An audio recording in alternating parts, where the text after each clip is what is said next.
Really quick guys, before we get into today's video, I want to let you know that I'll be holding a very special charity live stream this Friday at 2 p.m. PST. The charity we're going to be supporting during this live stream is Games for Love. We're going to be doing all kinds of fun stuff related to the Digimon TCG, like live deck building and playtesting, live Digimon Conquest matches, and maybe even showing off some cool stuff I have planned for BT5. We'll also be throwing in donation incentives and milestones so that we can meet certain goals faster, things like planning videos, me doing silly things, and really whatever else we can think of. Also, I'll be holding a special giveaway during the live stream for everyone that donates, so be sure to come stop by. Link is down below to my Twitch channel. Make sure you follow, and I'll see you guys there. One more time, the stream is going to be at 2 p.m. this Friday, July 9th on my Twitch channel, but until then, enjoy today's video. Welcome back everyone, my name is Steven Rodriguez, I'm your True Champion, and we are live on twitch.tv/TrueChampionSteven right now with a Digimon TCG set 4 tier list. Gonna be super fun. If you guys have never been a part of a tier list before, let me basically break it down for you. I'm going to categorize all 18 of these different decks into these different levels or tiers, so that way we can rank them essentially in terms of power and popularity in this format. The goal hopefully will be to paint a pretty accurate picture as to what the meta is looking like right now. Where this differs from like a top 5 best meta decks kind of video is I'm gonna be talking about a lot of decks that might not actually be used right now, but that do have their purpose. They do exist and they are somewhat useful. And maybe the reason why they're not doing so well is they have a bad matchup against a deck that is. So if you have a local event and you know no one plays yellow, maybe a deck like purple or a deck like Dan Devi or a deck like D Brigade even can do really well. So we're going to talk about a bunch of different decks and put them into these 4 different levels. The levels are tier 1. These are the best decks or the most played decks that are seeing consistent tops and overall just ruling the format. We have tier 1.5 or fringe decks. Now these are a bit different. They're probably equally as powerful as a lot of the tier 1 decks, but because either not enough people are playing them or they have like a poor matchup against a deck in the tier 1 slot, they're not actually getting enough representation to really see the finishes they might deserve. And then we have tier 2, very similar to tier 1.5, but there's something else other than just doing worse / being worse against the top decks that are keeping them down. Maybe there's something missing in their strategy that they're gonna get later on, or they're just sort of whatever kind of strategies right now, even though they may still be kind of good, especially in the hands of someone that knows the matchups really well. But that means there's more work that needs to be put in for them to do well. And all of us competitive players, if there's one thing we are, it's lazy. And so we don't want to put in that much work when all we gotta do is play our tier 1 deck instead. And then finally, tier 3. I feel like there's not that many decks that'll fall into this category today because right now, thanks to set 4, so many decks have powerful combos and powerful cards they can rely on to do really well no matter what they fight against. So I feel like this will probably be the lowest list we have in terms of number of decks, but there'll still be a couple in here, I'm sure. If you guys are excited for this video and other Digimon related videos, be sure to smash that like button, subscribe to the channel, and click that bell for notifications so you know when my videos go live for you. And be sure to let me know down below in the comments what deck is your favorite to play right now in this format. And if you ever want to be a part of awesome live streams like this where we do videos live and in person, be sure to follow me over on Twitch. Link is down below. Can't wait to see you guys in there. Alright, starting off this tier list, we have a personal favorite of mine, not only in this format, but in general. We have Yellow ShineGreymon. Now, I'm gonna put this probably a little higher than it deserves, simply because I do really like this strategy, especially given like how people play right now in the Digimon TCG. I've talked about this a lot before, but even though all of these decks have like some crazy fast, powerful combos that can win them the game in like 2 turns, people play pretty slowly, like they play pretty passively, and a deck like Yellow Shine that is very setup reliant likes getting extra turns where they can just freely set up and not need to worry about anything else. Also, I think if you get like 2 shines successfully in a row, you're never gonna die against anything, so I feel like this deck is a pretty safe pick, especially if you're used to playing it from set 1.5. And speaking of being in set 1.5, it's also coming in at tier 1.5. Starting us off kind of in the middle though, I will put this towards the bottom simply because only like diehard Shine fans are actually playing it, but I do think it is warranted even if you weren't a diehard Shine fan. Speaking of the diehard fans, we have Red RagnaLordmon coming in next, and boy oh boy, if there was an award for the People's Champion of decks for the last format, it would have gone to Red Ragna. Everyone and their mom was finding a way to jam this man into a deck, and I don't know what it is about him, but people just loved using him. Either it was cheap or it was just a fun deck to play, I don't know. But people are seeing a resurgence of it in certain locals as well as bigger events, and it is performing kind of well. And again, I think it harkens back to, hey, if everyone's just going to sit up in the raising area all day, I can set up a really powerful Red Ragnar turn that clears out my opponent's security and wins the game in 2 turns. So it does feel very effective given, again, the state of the Digimon TCG. But I feel like even though that's the case, against things like yellow, against things like more control heavy type decks, or even against green decks, I feel like it's hard for this deck to get off the ground, and so I'm going to put it in tier 2 because of popularity and because I don't really think the power is there. If you're going to do a setup deck, I think having a more consistent way of setting up is a bit better, because then you don't lose to things like surprise cards and security or just really hard removal like purple or green. Moving away from a deck that is sort of seeing some fringe play, we are seeing a deck that people love jamming, pun intended, right now in set 4, and that is Blue Imperial. And I'll be the first to admit, like, whenever I'm playing against Blue Imperial, thanks to the addition of Lobomon as well as just the overall cards they used to have access to, this deck can kill you, and it can kill you very consistently. And I do like its sort of presence against like the decks that sort of self-harm themselves in their security, like Yellow War Gray or just yellow in general. But I also like it against like the decks that try to control the board while also gaining advantage, like green, because once again, you can just promote your Pyodra with a Davison play, attack 3 times, and then if you really wanted to, like, go double Hammer Spark, attack with a Lobo, or evolve into an Omni. And so I do like the overall, like, progression chaining of this deck.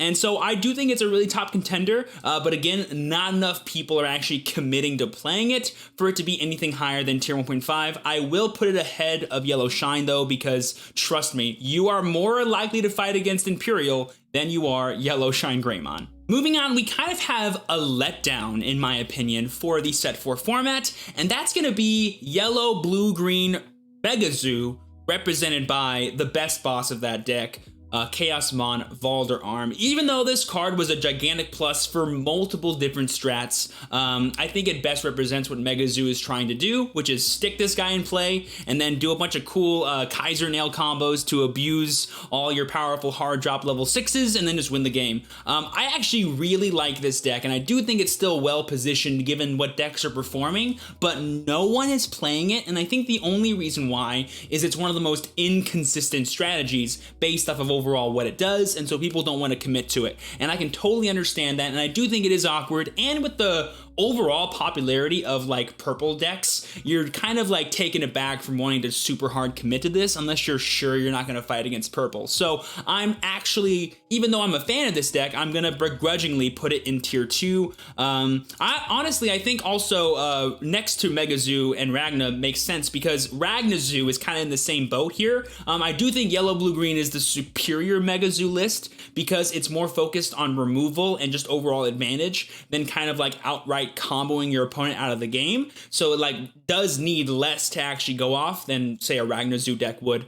So that's why I think RagnaZoo is more like a forgotten memory than the actual current best version of Ragna. But the next deck we're going to talk about is one that I'm actually excited about, and I think a lot of people are starting to realize just how good this deck is, and that is Mastemon, specifically Yellow Mastemon. There are purple lists out there for this deck. I'm not a big fan of those. I'm a huge fan of Yellow Mastemon because essentially it's the same deck as Yellow Wargreymon, but instead of your boss monster being Wargreymon, your boss monster is Maste. And not only can Maste do pretty much the same thing that Wargreymon does in terms of offensive capabilities by like trashing your opponent's security and being able to attack, but it also builds your board. And so against other yellow decks, you can actually go wide and be super passive against your opponent and force them to overextend.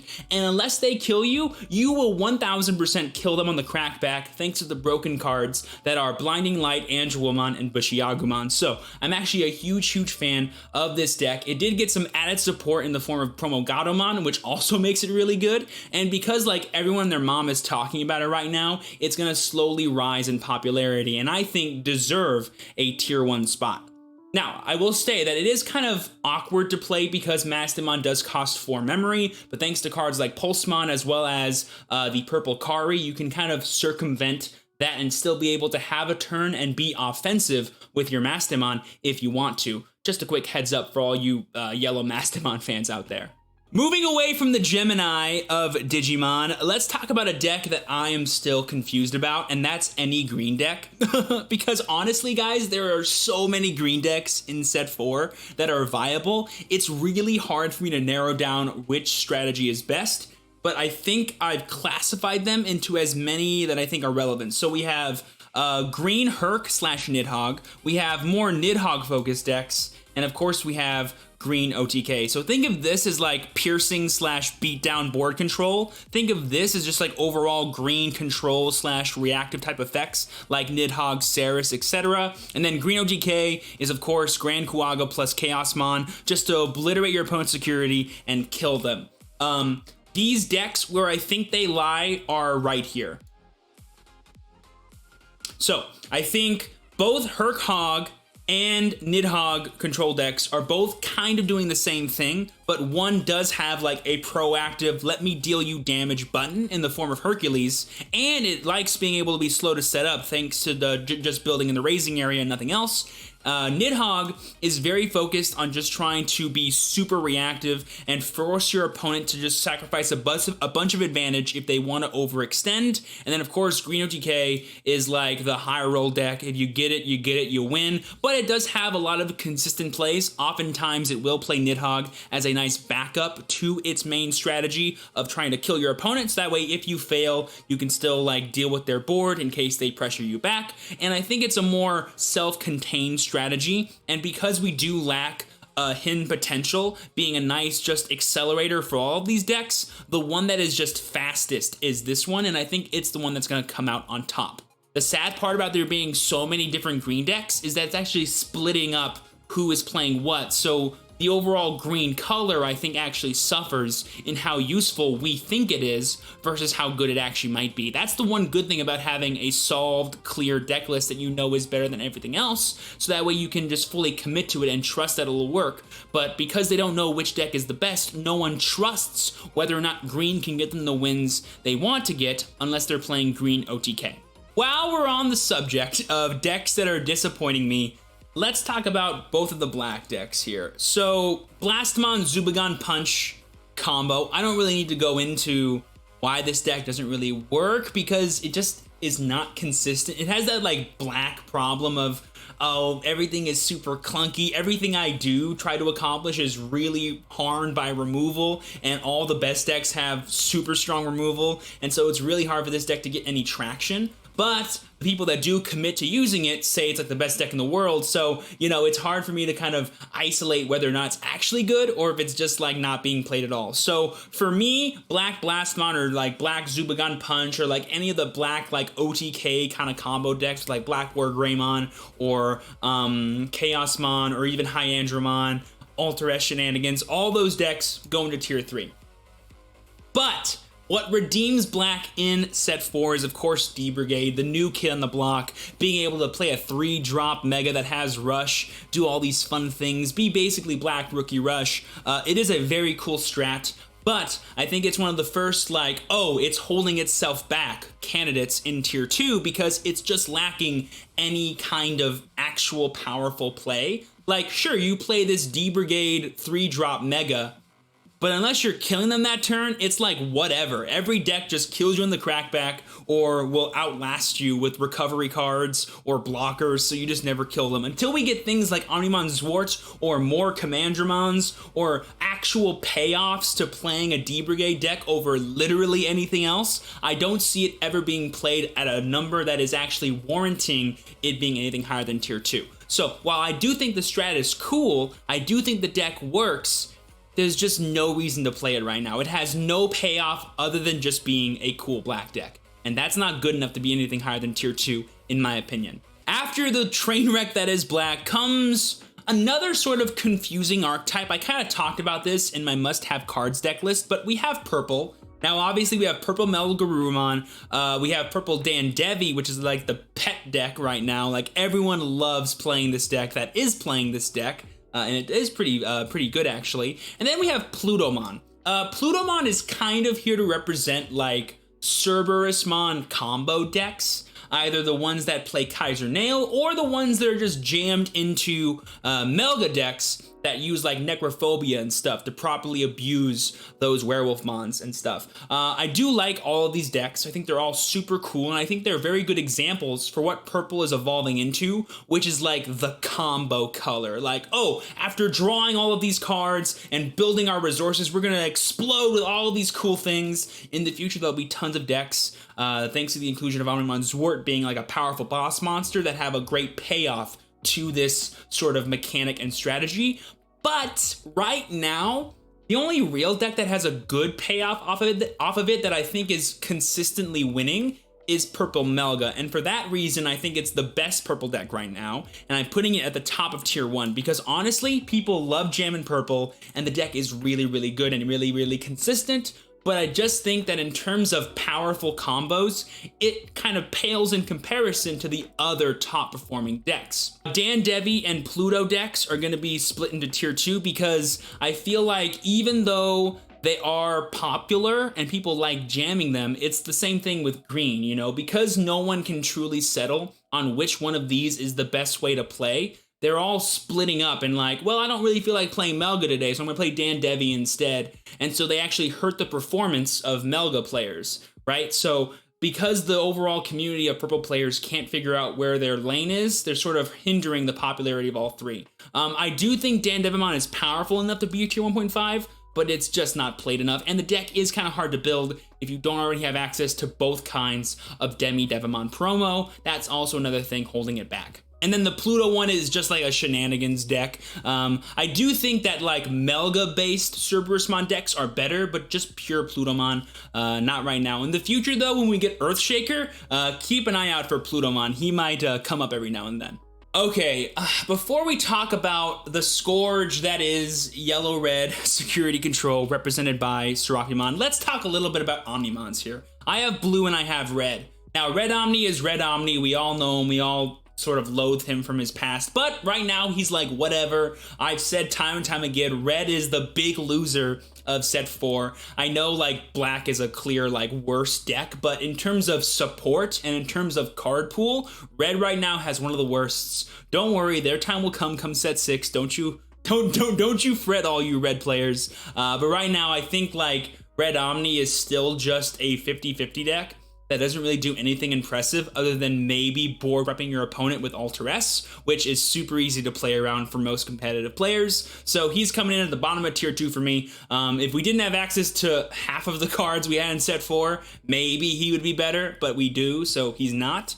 The other one though, Blue Omni, specifically Omni decks that are focused on being pure mid-range decks. So obviously like Imperial can play Omni, and so like you could call it a Blue Omni deck, but it's not built around this. This deck is built around slowly grinding out your opponent and winning a game by sticking an Omni they can't deal with. A good example is Zeedgarurumon or MegaZoo from the original BT1 that utilizes this very well. I actually really like this deck. Again, it harkens back to the whole like being able to set up and raising, being able to have access to powerful cards like Mach Galgamon, as well as Lobo and Zeed himself to sort of build in the battle area while you have like a Melga chilling in the raising area is really nice. But the deck is again just lacking that power ceiling that a lot of the top decks have to really see consistent wins and performances. And so I'm going to put it again in tier 2, but I will put it above Red Omni, and I'll put it above D Brigade, and maybe even Red Ragna. I think these two can go back to back, but I personally like this one more, so I'm gonna be selfish and put it higher than Red Ragna. Sorry, Red Ragna fans. Speaking of preferences, this deck has like the exact opposite preference for me. So everyone knows I used to hate Rookie Rush, and then I grew to like it when I started playing with it and like really understood like the intricacies of the deck. But now I'm back to hating it ever since my really bad performance with it in set 1.5. I'm not normally a big fan of like using experience as a reason to hate a deck, but I do that for Rookie Rush. That being said, though, it did give some buffs in the form of the hybrid engine, you know, Strabimon, Lobomon, Kendo Garurumon, Ancient Garurumon, as some nice top ceiling kind of plays that can give them a lot of attacks in a single turn for closing out games. And of course, they've always had their X-Vmon, Vmon jamming shenanigans that they rely on. And I do think that given the top decks are a lot of yellow decks that sort of burn themselves for security, it is nice to have aggro strats, but almost every deck is playing like 7+ blockers, and the version of Rookie Rush right now doesn't really have consistent removal. Yes, they have Aqua Viper and like Positron, but those cards suck right now at actually being proactive in the game. In the future, though, we're gonna get a card called Spiral Masquerade, which will make yellow-green Rookie Rush a really powerful deck. So while Rookie Rush right now isn't doing much of anything, it is still smart to keep it in the back of your mind and respect it whenever possible, because you never know, it could just come out of nowhere one day and kill you, because it is just that powerful of a strategy. It's just not as powerful as it's been in the past. And so for all those reasons, I'm going to put it in tier 2. I will sadly put it higher than D-Brigade, because they're kind of doing the same thing. But because this deck has the blue package and has a really good consistent draw engine to sort of rebuild your board after losing everything, that isn't reliant on top deck calls, for example, I do like it more than D-Brigade Rush. Also, I think more people just play regular Rookie Rush, so obviously it's going to be placed higher as well. Now, okay, so now we have the 2 yellow decks that are left. I've talked about every other yellow deck except for these 2 because I do think it's important to talk about these 2 decks, because as of right now in the Digimon TCG, everyone playing is thinking about these 2 decks and how to beat them in every tournament they go to. Because it's actually very hard to do really well against one and also do really well against the other, given that they both work completely differently. So the first one we're going to talk about is, of course, Yellow War Greymon. This is the deck to beat. This is the most powerful and most popular strategy. No questions asked. It is top of tier 1. You all knew this, though. But Yellow-Red Security Control was originally a deck that was piloted by a lot of diehard fans here in the US back in 1.5, myself included, and it'll be growing in popularity as new sets become available and more powerful security Digimon and more powerful option cards become available. But right now, the overall things it gained from set 4 are Valderarm and Lucimon, which add to the overall sustainability of the deck and are massive improvements on what its old predecessors were. But we also have another version of Yellow Red besides the classic one that I've showed you guys time and time again, and that is a more classic version, or no, sorry, a more retro version, I should say, of Yellow Red, where you don't play any yellow eggs. All you play are like red eggs, and so that way you can always guarantee your red options. And thanks to the inclusion of a card like Trident Revolver, we can now accelerate certain tamer cards like TKs, like Izzy's, like Mimi's, like Kari's, which overall add to the resources and advantage, or even the toolbox ability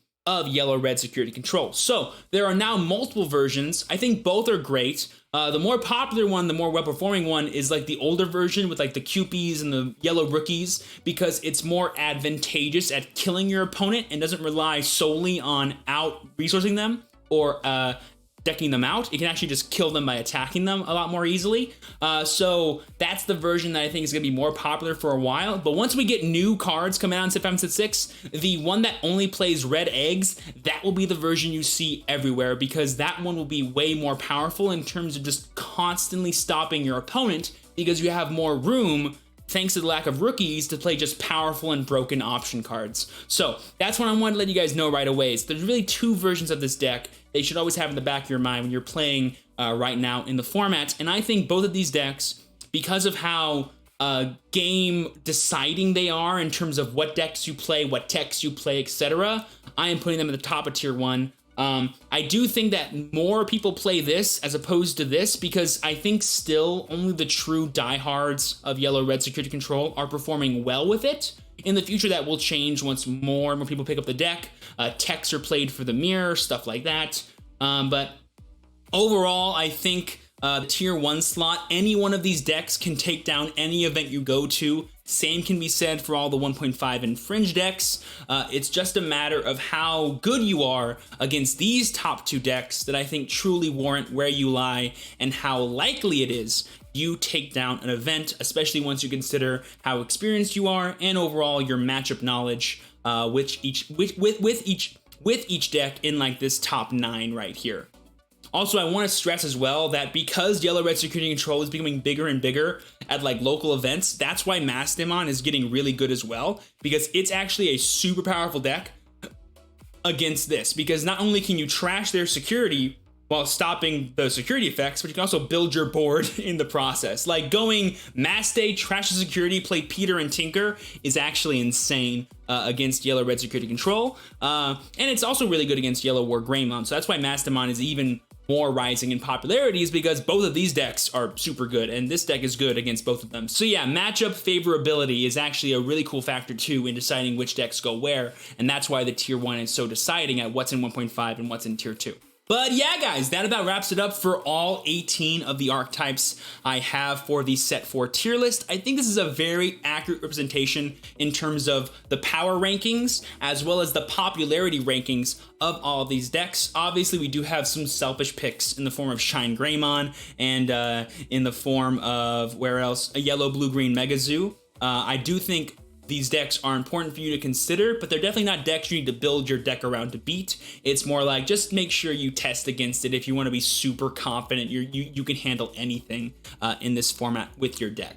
But anyways, guys, that'll go ahead and do it for this video. If you did enjoy, don't forget to smash that like button, subscribe to the channel, and click that bell for notifications so you know when my videos go live for you. And be sure to let me know down below in the comments what deck is your favorite to play right now in the Digimon TCG, and let me know why. As always, I've been your true champion, Steven. Please be sure to work hard, rest easy, and live well. And I will see you all next time. Peace.